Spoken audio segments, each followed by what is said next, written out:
末日爆发后，我成了只有本能的丧尸。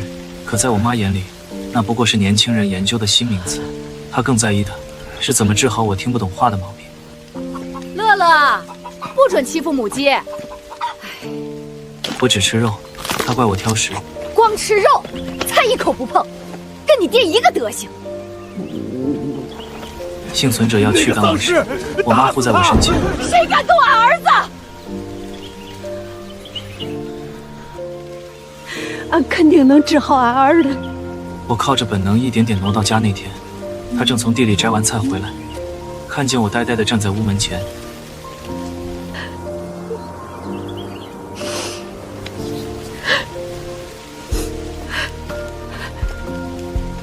乐乐，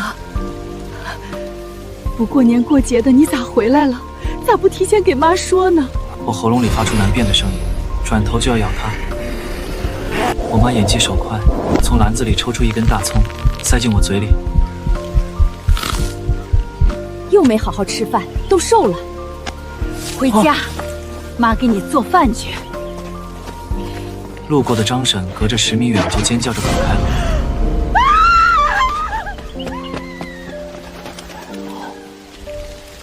这老张家的，见着儿跟见鬼似的。回到家后，我妈把我按在板凳上，拿湿毛巾给我擦脸。我的皮肤已经泛着青紫色，眼白变成了浑浊的黄色。你这孩子学人化妆了吧？抹得跟个鬼似的。我妈用力搓我的脸，搓掉了一块腐皮。这护肤品质量真差，都掉渣了。我张嘴想咬她。别闹，妈给你洗脸呢。晚上吃饭，我妈炒了一盘青菜。我胖的不胖，只顾着啃生肉。我妈气得直拍桌子。挑食，光吃肉不吃菜，跟你爹一个德行。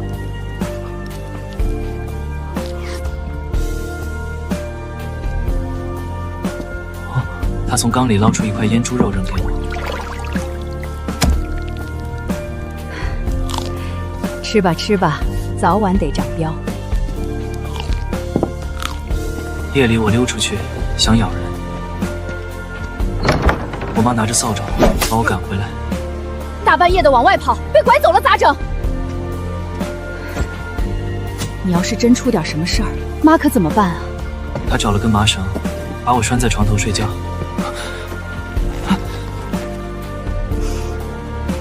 第二天一早，周姨慌慌张张跑来敲门，我妈正在给我缝口罩，因为我还是老想咬她。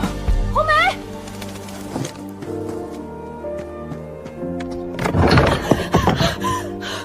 红梅，不得了了，镇上人都变成吃人怪物了。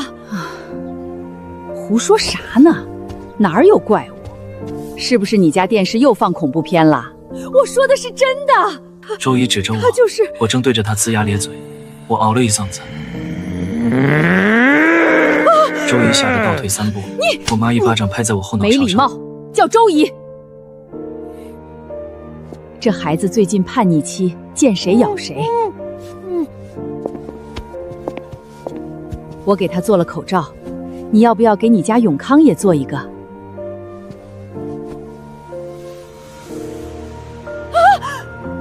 哎，你家永康不是也爱乱咬人吗？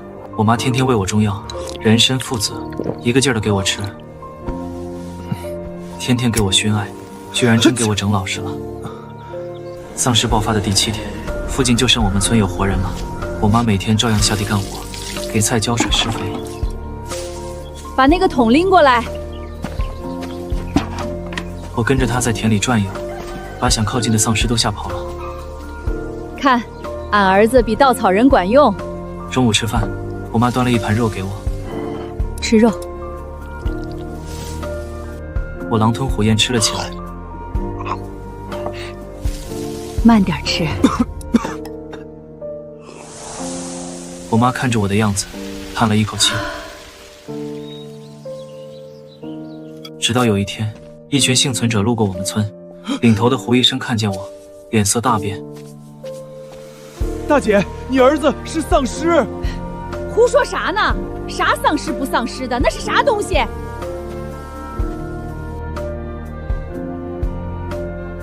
你儿子他眼睛都黄了，那是黄疸病，喝点茵陈蒿就好了。他在流口水。小孩子长牙都这样。胡医生没辙了，想拿绳子捆我。我妈抄起草耙子就冲上去，她把一帮大老爷们打得抱头鼠窜，幸存者们没办法，只好在村口住下。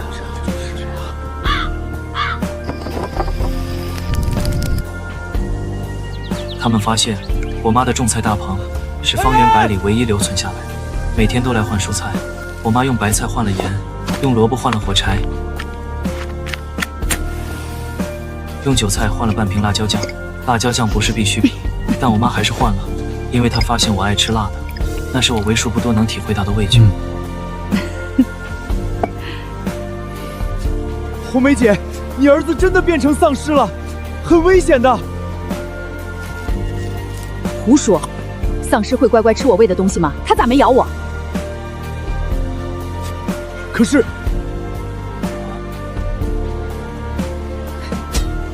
啥？可是，俺儿多乖，他就不可能是丧尸。日子就这么过着。有一天，幸存者里有个小伙子想要来我家偷菜，被我抓伤了。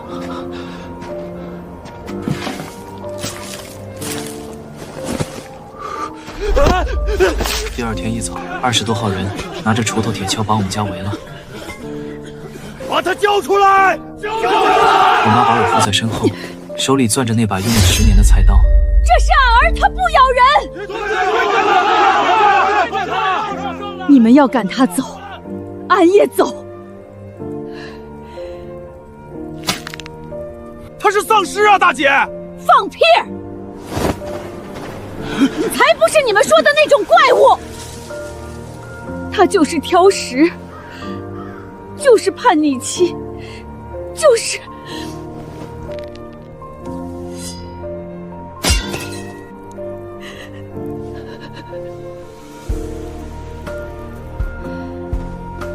我妈从兜里掏出一把艾草，点燃了，在我身边熏。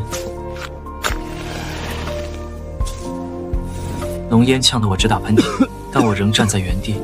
看看，你们说那怪物怕艾草，俺儿子不怕。大姐，艾草确实可以熏走丧尸，但没有任何研究表明所有的丧尸都怕艾草。说不定你儿子是例外呢。你瞧瞧他那样子，他能是人吗？大姐，别自欺欺人了。闭嘴！我妈又掏出几根银针，往我头上扎，急于证明我不会咬人。这是俺家祖传的针灸，俺肯定能把它治好。说来也怪，那几针下去，我浑浊的眼睛清明了一瞬。我张开嘴，发出一个模糊的音节。妈妈。我妈愣了下，一下子泪如雨下。乐乐，听见没？俺儿子会叫妈，丧尸会叫妈妈，他是我儿子。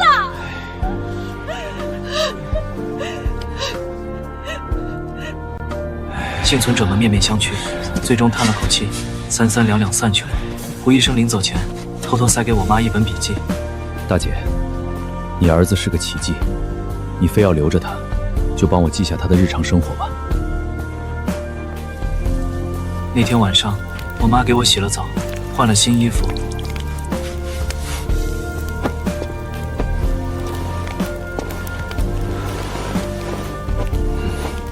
她一边缝我白天弄破的衣服，一边说：“儿子，妈不管你是人是鬼，反正是妈身上掉下来的肉。”我呜呜哇哇地回应着，把玩着我妈给我做的用来哄我的布娃娃。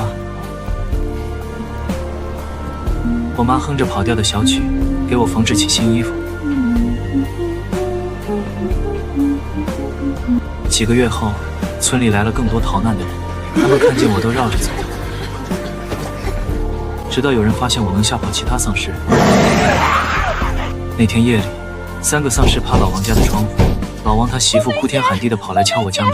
红梅姐，红梅姐，红梅姐，借你家乐乐用用。大半夜的，俺儿子要睡觉，给2斤腊肉。等着，我妈给我套上自制护具。儿子，去帮你王姨看看。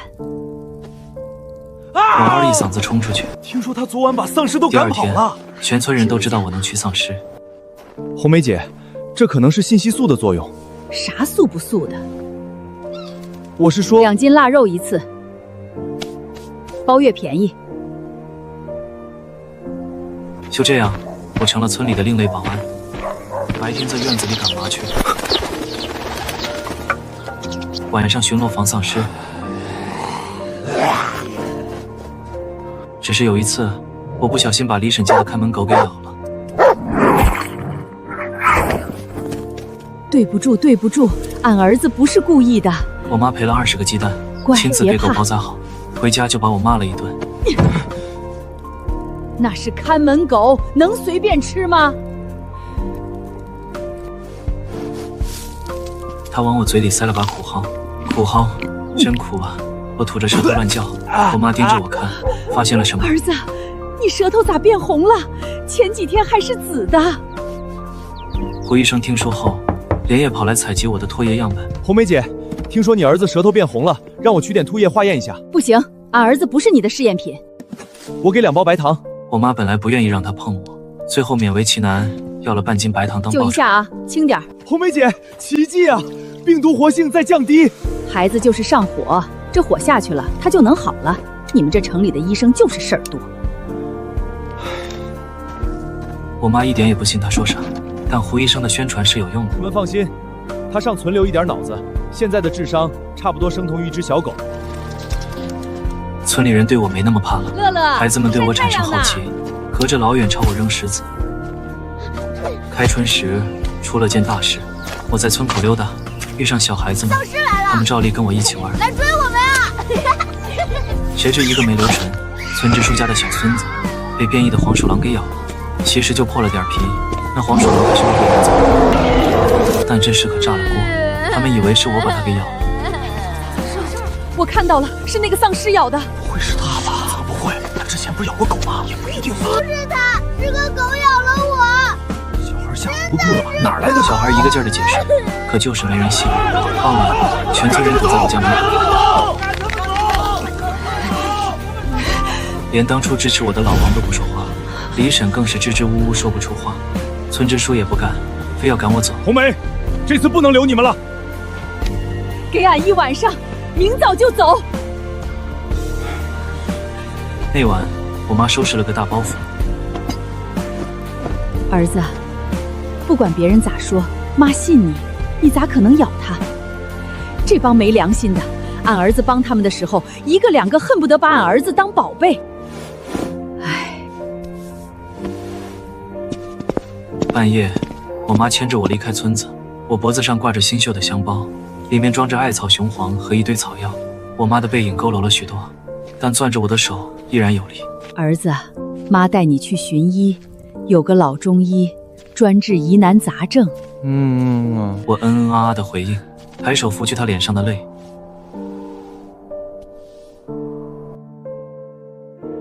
我妈哭得更凶了。会给人擦眼泪了。俺儿子快好了。我们一路沿着铁路往南走。第5天，我们沿着省道继续走。中午时分，我们找到了那个种植基地。突然，一个精瘦的小老头举着猎枪从树丛里蹦出来，枪口对着我的脑袋。你干啥？站住！这丧尸是你养的？这是俺儿子，不是丧尸。你身上怎么有艾草味儿？可不是嘛，俺天天给俺儿子熏艾灸，祖传的手艺。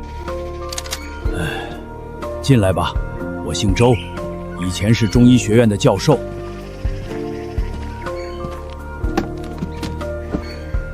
周老头的种植基地像个世外桃源，半亩地里种着各式草药。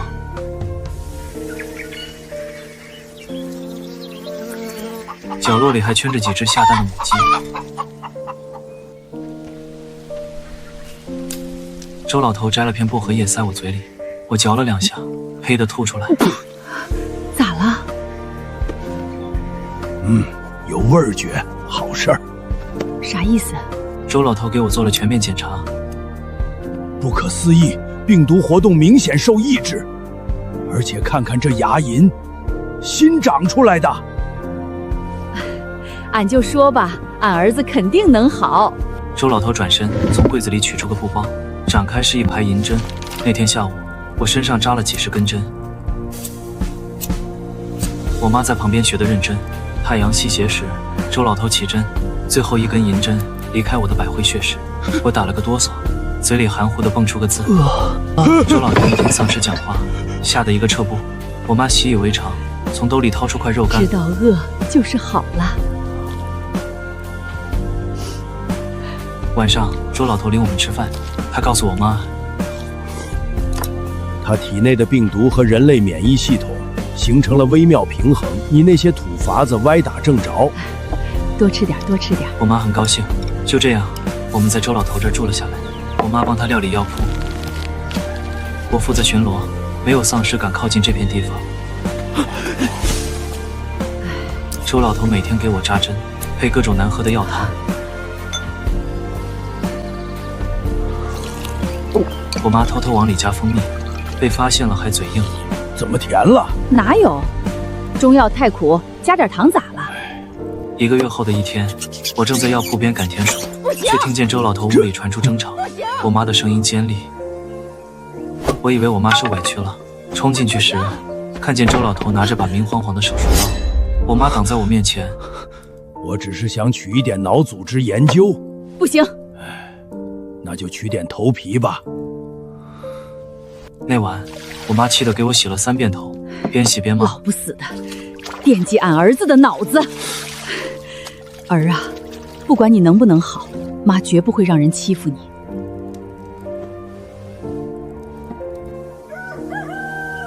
秋天快来时，我的变化更明显了，能吃的食物种类多了，偶尔能发出简单的音节。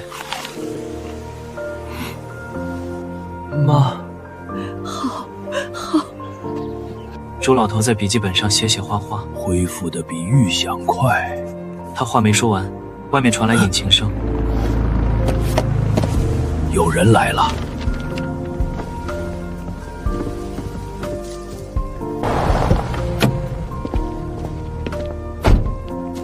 老头，把粮食和药交出来！哎，我操，有丧尸！你敢打俺儿子？别怕，就一个老娘们和半死的老头。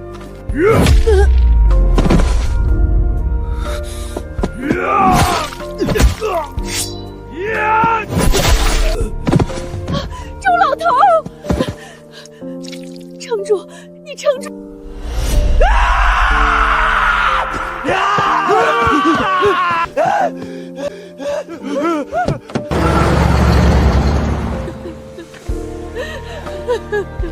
周老头，你撑住啊！红梅，听我说，去收容所找我的学生。好，我去找周老头。周老头！我妈趴在他身上，哭得撕心裂肺。我站在旁边不知所措，只能学着他平时的样子，僵硬地拍他的背。我们在药铺后埋了周老头。我妈把他留下的布包贴身收好，里面除了那本残破的笔记，还有个小布袋，装着各种各样的种子。离开前，我妈在周老头坟前磕了3个头，我学着她的样子也磕，结果用力过猛，把额头剩下的好皮也蹭破。我妈又气又笑，拿周老头留下的药粉给我糊上。这个地方不能待了。我们沿着公路继续走，快要到达收容所时，我们遇上了大暴雨。我妈怕雨水泡烂我本就不多的好皮肉，给我理了层塑料布。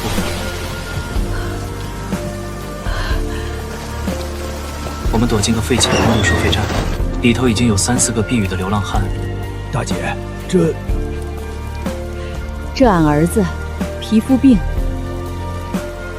早上，我妈发现装干粮的包袱被偷了。丧良心的，连孤儿寡母的粮食都偷，不能吃生的，知道了吗？自从离开周老头那儿，我妈就教育我不能吃活物，我得听她的。最后，我妈用帮流浪汉治疗风湿的代价，跟流浪汉换了条咸鱼尾巴。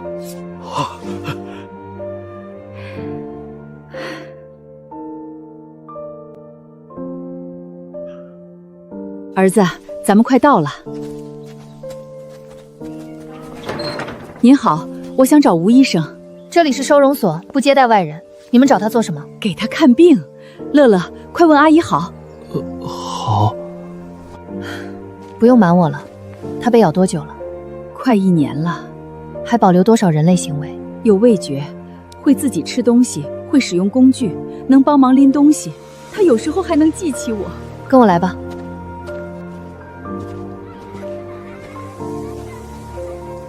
这些是被咬后没完全转化的孩子，我在用血清延缓病毒扩散。你儿子是个奇迹，我们需要观察他。好。我们在收容所住了下来，我妈说不能白住，她负责厨房。以后住在这儿了，妈去厨房帮忙，你乖乖待着。她炖的大锅菜能让最挑食的孩子舔盘子。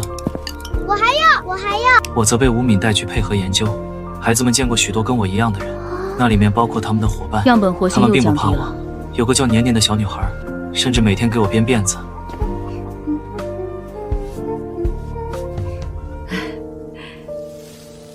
有天，我正晒着太阳任她摆弄，听见厨房那边咣当一声，我条件反射地冲过去，看见我妈摔在地上，一锅热汤眼看要泼到身上，我一把扯过一旁的抹布挡了上去，热汤全浇在我胳膊上，腐蚀的皮肉滋滋响。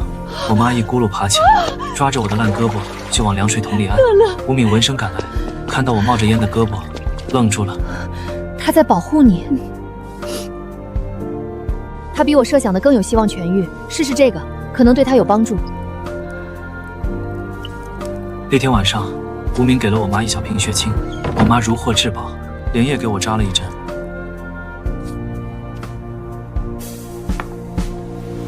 结果我发烧了，丧尸本来该是冰凉的，现在脑门烫的能煎鸡蛋。我妈一趟趟的打来冰凉的井水，给我擦了一宿。都怪妈心急。第二天我退烧了。退烧了，应该是好现象。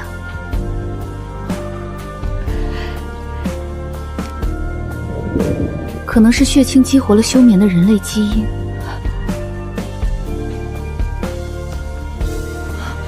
胃里的腐肉量减少了，他在转向人类饮食，食量开始减少，对生肉的渴望也在减少。我妈听不懂这些，只知道我快好了。她看见我能对着炒鸡蛋流口水，而不是生鸡肉，乐得宰了只老母鸡庆祝。好景不长，1周后的深夜，警报响起了。我们外出找药的队伍被丧尸群围在了镇口，我们要去支援。好。到达地点后，吴敏抄起医药箱就要冲出去，我妈拦住她。你打不过他们，让俺儿子去。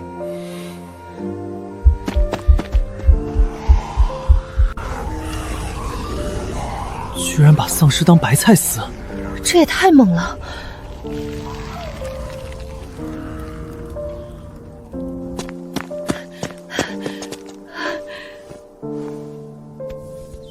看看，弄得满脸血。第二天，孩子们给我开了表彰会，奖品是个纸糊的王冠。他或许真能痊愈。不是或许，俺儿子一定能痊愈。乐乐哥哥最厉害。他一直都知道，他的儿子只是病得久了点，但总有一天会蹦蹦跳跳的再喊他妈。可是那天晚上，我再次发烧，不是之前的发热，是那种从内往外冒寒气的反烧。我妈把全院的棉被都裹我身上，我还是抖得像筛糠，牙齿咯咯打颤。怎么这么冷？这样下去可不行。是啊。见鬼！继续保暖，我去化验。后半夜我安静下来，但皮肤上的腐肉和新肉开始拉锯战。这边刚长出新皮，那边又烂出个洞。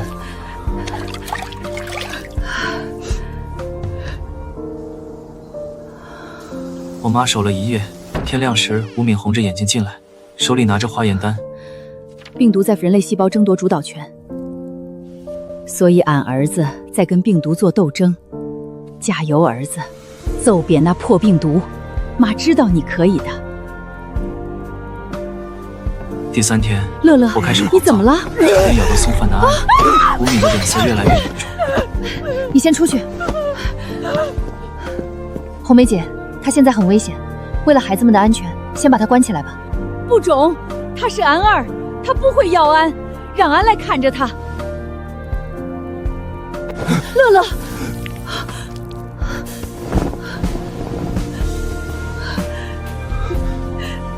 儿子坚持住，妈不能没有你。吴敏站在门口红着眼看了很久。试试这个，刚配的，但是我不知道会有什么副作用。真的没别的办法了吗？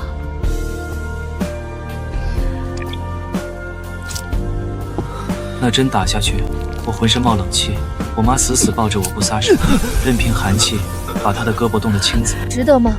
她可能永远都不会恢复。当妈的哪有什么值不值得？俺儿子好，俺才能好。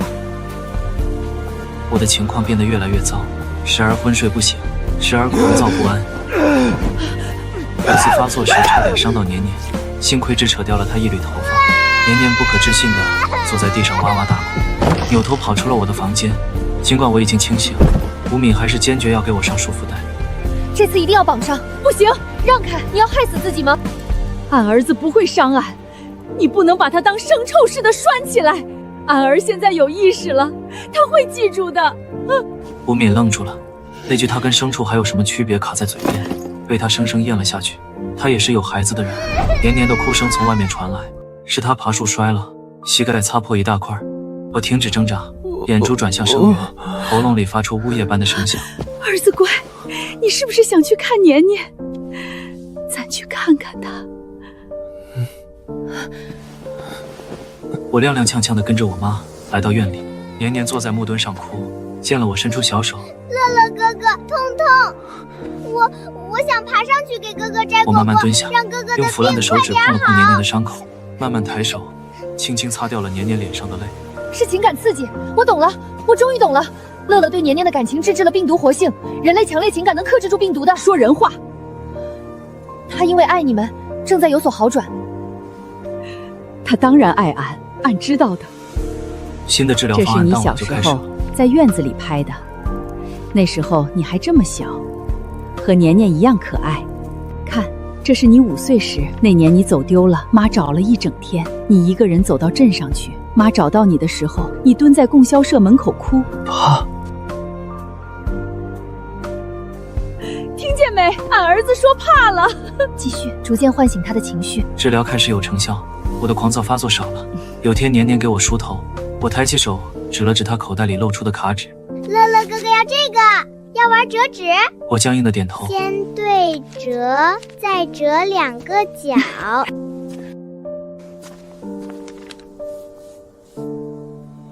认知功能恢复，精细动作改善。继续保持这样的康复训练，尤其多让他动手。听见没？你要多动手。我妈抓住希望，开始教我用腐烂的手指折纸船。虽然我折出来的东西歪歪扭扭，但它还是宝贝似的收进贴身的布袋里。阿姨，为什么放着呀？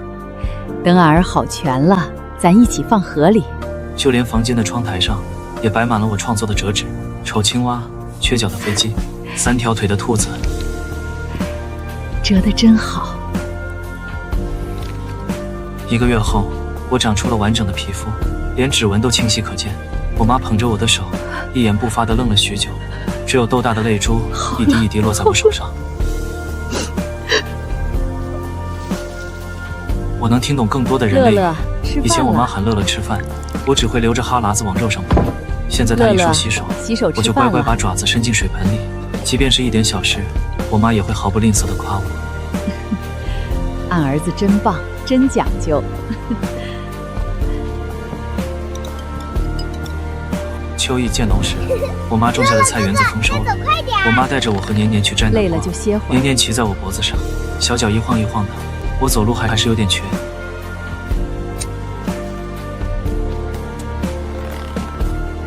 夜里我摸到年年床边，小姑娘睡得脸蛋红扑扑的，怀里抱着个破布娃娃。我盯着她看了一会儿，伸手把她的被子往上拉了拉，一扭头就看见年年睁着眼，两个眼睛亮亮的看着我。我伸了一个手指头放在唇边，年年也模仿着我，扬起嘴角笑了。阿姨，乐乐哥哥昨天给我盖被子了。胡说，你乐乐哥哥半夜只会磨牙放屁。真的？乐乐哥哥，你说是不是？真的，我昨天亲眼看见的。我的儿子真的要回来了。可是好景不长，夜里我浑身抽搐，咋腐肉大又这样了片大片的往下掉，新长的皮肤又红又肿。我妈急得直跺脚，把周老头留下的草药全熬了，一碗一碗往我嘴里灌。吴敏翻遍了医书，最后犹豫着说：“他现在处于临界点，要么彻底变回人，要么啥？要么彻底变成丧尸。”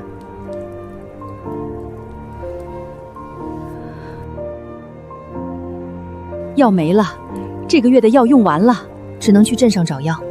可刘叔他们开车出去还没回来。俺去镇上找药。不行，太危险了，外面全是丧尸。俺不怕。最后吴敏拗不过他，那带上乐乐，他现在的状态留在院里不安全。你找到药第一时间给他服下，不要耽误。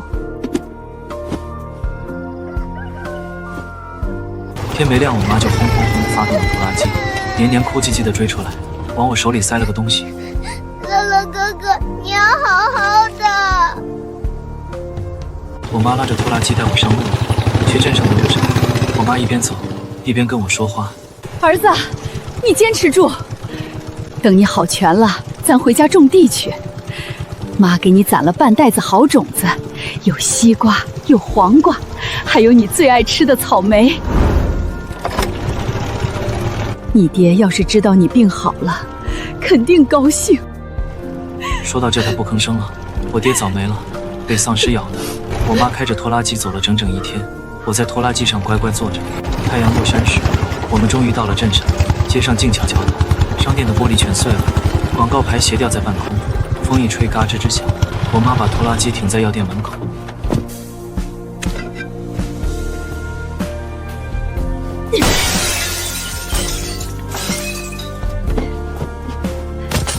儿子，妈给你找药去。我躺在拖拉机上，仰头看天，星星真亮啊！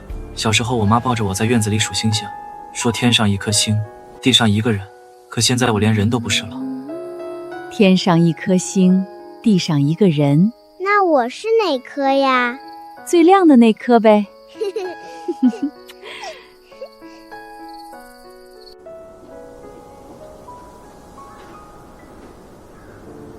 我妈在药店里翻了半天，抱着一堆瓶瓶罐罐跑出来。儿子，妈找到药了。我妈撸起袖子就要给我扎针，针头刚碰到我的胳膊，远处吼叫传来，是丧尸，而且不止一个，是一大群。坏了，早不来晚不来，咋这时候来？我一下跳下拖拉机，挡在他前面。丧尸群越来越近，领头的那个缺了半边脸，牙齿黑黄，哈喇子吐得老长。我妈不再犹豫，抄起草耙子，咱娘俩一起上。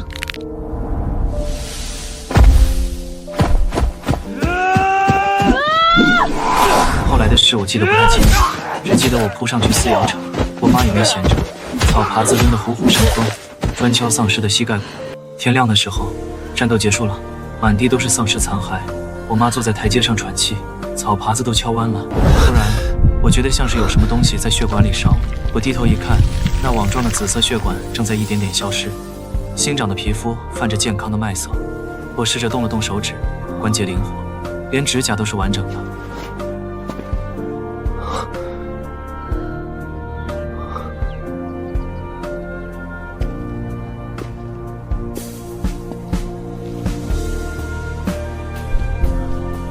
妈，我渴了。儿子，你……妈，有，妈这儿哎，你还想要啥？妈啥都有。回到住所，年年第一个跑出来。乐乐哥哥，你的脸变好看了。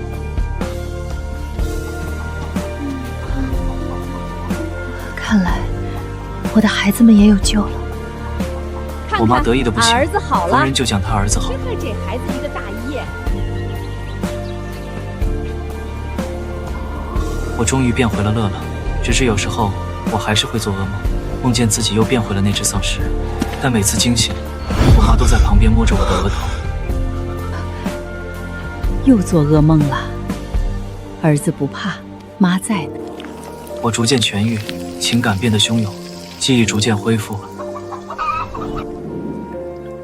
望着镜子里的自己的脸，金色瞳孔比常人大一圈，是张丧尸与人类拼接的脸。但我妈看到欢喜，俺儿子真俊儿。